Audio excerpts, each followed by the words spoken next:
Joined by Hilary Kennedy of the 4-Minute Buzz. And apparently there's some interesting things going on in the world of UFC. Well, sort of. Former UFC World Champion. What, 2 times over? Yes. In the welterweight and lightweight. Is running for governor of Hawaii. Yes, BJ Penn. So this is a really interesting story because during the pandemic, he really came out against vaccine passports and the mask mandates and things like that. And it generated a lot of interest. Yeah, so people were like, why don't you run for governor? And he said, I'm going to do it. So he has. Wow. Put his hat in the ring. And he's 43 years old. He's never really been super involved in politics until now. Yeah, well, I mean, the pandemic changed a lot of people's views. You know? Some good and some bad. You know, but he's very beloved in Hawaii, which is where he's from. So, and MMA is a big deal there too. So he's got a shot. He's the most recognizable name on the GOP ballot. So he does have a shot at this. He went on Joe Rogan. He hasn't done any local Hawaii media that I'm aware of yet, but he did go on Joe Rogan's podcast. And Joe asked him some questions about where he stood on things. He didn't seem to quite have all the answers. He's got some work to do as far as, so polishing up his position. So he didn't have a grasp of the issues necessarily? It wasn't great. But there's still time. So I think that, he's got the celebrity recognition. Did he beat the crap out of Joe Rogan at least while he was there to give you something to cheer about? Yeah. Is there maybe there's no polling in your story there? I'm just looking. I don't see anything here. No, but I mean, too early. Joe Rogan's podcast has 11 million listeners, and I can imagine a large portion of those may reside in Hawaii. So it's good PR for BJ. Well, Politico says solid Democratic, that it's gonna stay Democratic. Hawaii is extremely Democratic. And but so we'll see, right? It will be tough. But, I mean, like I said, if anyone can do it, it'd be a celebrity. He appeals to the local people, So BJ's got a shot at it. He doesn't have a squeaky clean record. Oh, no. So that might work against him a little bit, too. Yeah. I mean, he's a fighter, so he's done some fighting that resulted in some... That wasn't necessarily in the ring. Right, exactly. No. Okay. Oh, no. All right. So, yeah, he's got a couple of strikes against him there. But like I said, people love him. Yeah. And he seems like a generally a good dude as far as where he stands on the issues. Okay. I think I've asked you this multiple times, but speaking of the UFC, is Conor McGregor done with it now? Is he pretty much out for good, or is he coming back? He says that he is, but we just never know. I think it's hard to resist being in that limelight for personality. Or the paycheck. Conor.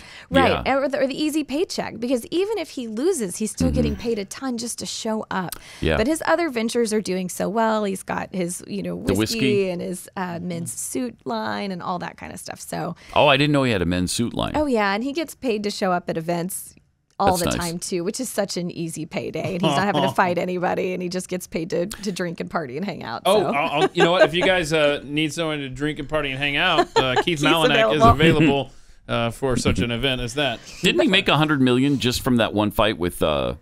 Floyd? Well, so I'm glad you brought this up because Dana White initially said there's no way I would ever let one of my fighters box.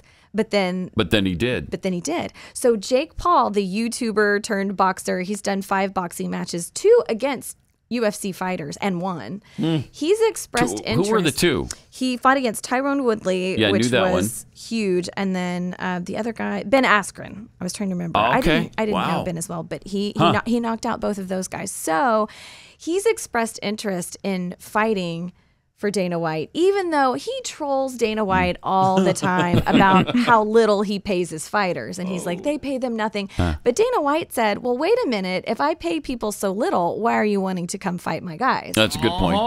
And Dana said, it's because he knows the money is here. But Dana said, boxers are getting paid far too much. He thinks that it's ridiculous how much they get paid. He said, one of the big problems with boxing, too, is that all those expletive guys are overpaid, and every time they put on a fight, it's a going out of business sale. We're just trying to get as much expletive money as we can from you guys, and then we're out of here. We'll see you in 3 years. And he said, you can't build a league like that. You can't build a sport. You can't have 750 fighters under contract making money, feeding their families every year with that kind of mentality. It doesn't work. You have to run a business. Yeah. So when asked, but would you consider having Jake Paul fight Conor McGregor, which is what Jake Paul wants to do? Like Dana said MMA style? Or? Yes. And he's not an MMA fighter. He's a boxer. Killed. But he thinks Conor's at a place where he could defeat him. And so Dana said, never say never, which surprised a lot of people because... Can you imagine the pay-per-view on that? I'd pay $100 to see that. I would too. It would For sure. Huge. Yeah, that would be awesome. So Dana White is considering... He said, bringing Jake Paul into the... Yeah, he said, I would never say never. He said, it's kind of intriguing. He said, but it kind of goes against what I do. I really do bring the best of the best in. He said, I've tried to do a couple of those celebrity things with some WWE guys. Some worked, some didn't. He said, but I wouldn't say no. I did say Mayweather McGregor. I said I would never do it, and I did. So at least he admitted that. It could happen, yeah. Yeah. Interesting. But, yeah. I understand Jake Paul... Is it Jake or is it his brother, Logan, that's being considered for a fight with Mike Tyson? That would be interesting, too. That's a good question. I haven't I think it was focused Jake on Paul. Logan as much because I don't feel like he's as big of a loudmouth as his brother. but yeah, I mean, you've got to hand it to both of them. They've really put their money where their mouth is and shown up and brought their A game. And Jake has won every fight he's had. He has. So here's the headline: Jake Paul has no fears over a fight with Mike Tyson despite their 30-year age gap. So it is Jake. Yeah. So there you go. That would be. I'd pay to see that too. If Jake Paul fought Mike Tyson on pay-per-view, I'm there. Yeah, same. I'm going to watch that. Can I come over and watch it on your big screen? Well, you could if there were roads between our homes, but as you know, just can't get dang there. it. Shoot. Darn it. All right.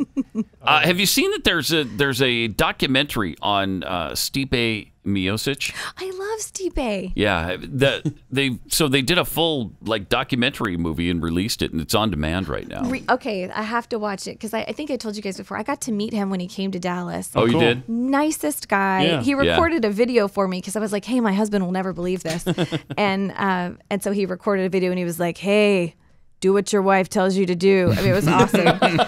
But super nice guy. And I feel like he never really got the hype and the credit he deserved because he wasn't a big, flashy personality. He was just an amazing fighter, hardworking guy, firefighter. I mean, he wanted to make money for his family, go home, live a normal life. And because of that, I don't feel like he ever got quite as much praise. Yeah, you got to be a loudmouth, to get all the attention. And with the attention comes the money offers. Yes. Like somebody, then they're going to be interested in seeing you get your head kicked in, or you kick somebody else's head in. Right. And if you want to see some blood and some heads kicked in, here we go. There is a fight. It's UFC 274 in Vegas. It's this Saturday night. Right. What's the big fight on that card? It's going to be Charles Oliveira and Justin Gaethje. Oh. So Gaethje's the one that jumped in when Ferguson was supposed to fight Nurmagomedov, and Nurmagomedov had to drop out. And so Justin, at the last, it was maybe just a few days before, jumped in and said, I'll fight him. He's really scrappy. He's really good, but Oliveira is fierce. So Oliveira's picked to win, but Gaethje could surprise us all. And then Rose Namajunas, she is going to be fighting Carla Esparza. That's the female fight that you want to watch. It's the strawweight division, and it's going to be a good one. They fought back in 2000. It's been 8 years. So they fought. Rose tapped out, but she was kind of at the beginning of her career. And so this is like her chance to redeem herself and punch Carla straight in the face. Wow. Am I a sexist because I don't like seeing women beat each other up? Those are my favorite fights. I don't like that. Really? I'm with you, man. Yeah, I don't like can't it. Stand Makes me really, really uncomfortable. I don't. Why? But that being said, it's probably sexism. Right, I guess. I don't know. But that being said, I knew we weren't going to get through a segment with Hilary, especially when UFC was the main topic, without the word blood being mentioned. So, right. I mean, that's cool. But see, I just don't want to see it. You see men bloody each other all the time in fights, but you don't see it with women. That's what makes it exciting. That's what makes it fun. This is something you don't just get to see on the street every day. If you're walking down the street in San Francisco, you can see two dudes battling it out all the time. I see. Or what you think are dudes. You never know. Yeah, you never know. But Very women, true. You don't see that as often, so that's worth the price of admission. But hey, whatever. Whatever. All right, Hilary, thanks a lot. Yeah. We'll be watching for you on the 4 Minute Buzz. Thanks so much. Appreciate it.